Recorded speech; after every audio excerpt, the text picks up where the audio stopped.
지난 1월 열린 트럼프 2기 취임식. 한화 김동관 부회장 등 우리 기업인들도 대거 참석했습니다. 참석뿐 아니라 고액 기부도 했던 걸로 확인됐습니다. 미 연방선거관리위원회가 현지 시각 20일 공개한 취임식 기부자 명단을 보면 현대차와 한화가 각각 100만 달러, 삼성은 31만 5천 달러를 기부한 것으로 확인됐습니다. 삼성은 삼성전자 현지 법인 명의로 1월 13일 31만 5천 달러를 현물로 기부했다고 기록됐습니다. 이 현물이 무엇인지는 기록하지 않았습니다. 삼성전자는 트럼프 대통령 1기 취임식이 있었던 2017년에는 10만 달러를 기부한 바 있습니다. 이때는 한국 기업 가운데 유일했습니다. 현대차도 미국 현지 법인 명의로 1월 6일 100만 달러를 기부했습니다. 한화의 경우엔 한화 디펜스가 50만 달러, 한화 큐셀이 50만 달러를 냈습니다. 이들 기업은 전임인 조 바이든 대통령 취임식 때는 기부 명단에 이름을 올리지 않았습니다. 트럼프 대통령 취임 전부터 관세 전쟁을 예고한 상황에서 기업들이 기부를 통해 목소리를 내고자 한 걸로 풀이됩니다. 트럼프 대통령이 이번 취임식에서 기부받은 돈은 2억 3,900만 달러, 우리 돈으로 약 3,400억 원으로 역대 최대였습니다. 특히 기부자 가운데 60% 정도가 100만 달러 이상 기부했는데 애플과 메타, 오픈 AI, 엔비디아 등 기술 대기업들도 포함됐습니다. 미국 연방법에 따라 취임위원회는 취임식 뒤 90일 안에 200달러 이상 기부자 명단을 공개합니다. KBS 뉴스 이수연입니다. 한국 기업인으로는 처음으로 트럼프 대통령과 나란히 백악관 연단에 선 정의선 현대차그룹 회장. 앞으로 4년 동안 210억 달러, 우리 돈 31조 원 규모의 대미 투자 계획을 발표했습니다. Today, I'm pleased to announce an additional $21 billion in a new investment over the next 4 years, our largest U.S. invest ever. 투자는 자동차 생산 확대와 신규 제철소 건설, 원자력 에너지 협력 등에 집중됩니다. 모두 트럼프 대통령이 강조해온 산업 의제들입니다. 특히 이번 투자의 핵심은 차량용 철강제를 만드는 루이지애나 제철소입니다.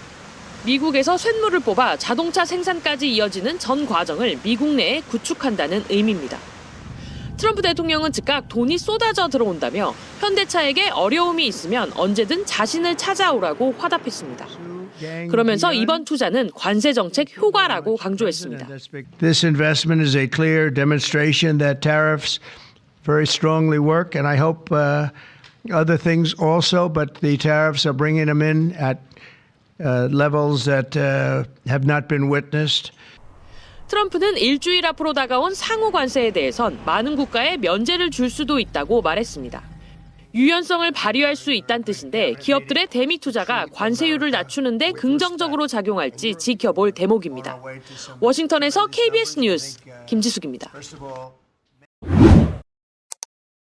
지금 미국의 입장에서는 당연히 좋은 소식이고 트럼프 대통령이 뭐 해석하신 것처럼 내 정책을 잘 알아듣는 현대차 모범생이라고 축켜 세워줬지만 우리나라 경제나 고용 면에서는 오히려 손해 아닌가? 이 좋은 일자리가 우리가 아니라 미국에 만들어지면 좀 안 좋은 거 아닌가? 이런 생각도 들어요. 네, 이게 적확한 지적이신데요. 아마 주식시장도 방금 했던 그런 지적을 좀 감안한 것 같아요. 장 초반만 해도 진짜 급등이었거든요. 네. 아예 이제 프리마켓에서는 6%, 7%, 뭐 9%, 뭐 잠깐 10%도 터치했는지 뭐 그 정도에 했지만 장 막판에는 한 3%대 상승으로 현대차가 마감을 했습니다.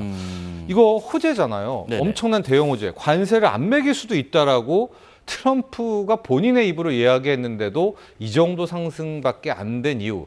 두 가지겠죠. 첫 번째는 이게 이제 도장 찍은 건 아니잖아요. 그러니까 말은 또 트럼프 대통령이 저렇게 현대차 그룹은 관세 안 내도 돼라고 했지만 또 뒤바뀔 수 있기 때문에 이제 그런 부분의 리스크 하나도 있겠지만 이제 두 번째, 잘 생각해 보시면 저건 미국 이야기잖아요. 근데 국내에 대한 투자도 아니고 한국 경제에 대한 물론 이제 자동차 수출을 잘한다는 거는 좋게 했지만은 저게 어떤 부분이지라는 것과 함께 또 하나가 현대차는 국내 노조가 강하지 않습니까? 그러면 노조도 굉장히 강력 반발하겠죠. 왜 한국 시장을 놔두고 미국 가서 이제 저렇게 하겠냐라는, 그럼 노조의 반발도 나올 수 있는 것 아니야? 그럼 여러 가지의 또 국내적인 문제가 발생할 수 있는 것 아니야? 아마 시장은 이런 부분까지도 분명히 좀 걱정을 했던 것이 아닌가. 그래서 주가의 상승폭이 좀 제한되지 않은 것인가라고 해서 아마도 분명히 이제 미국에서는 모범생으로 칭찬을 받았지만 우리 한국 경제의 모범생인가 여기에 대한 논란도 분명히 나올 수 있는 그런 불신은 분명히 있습니다. 그러면 어쨌든 트럼프는 향후에 이 같은 신호가 관세를 없애고 싶으면 기업을 미국에 만들어라. 투자해라. 네. 그런 얘기인가요? 네, 그렇습니다. 앞으로도 계속해서. 예, 네. 계속해서 이런 사례를 어필하지 않을까 싶어요.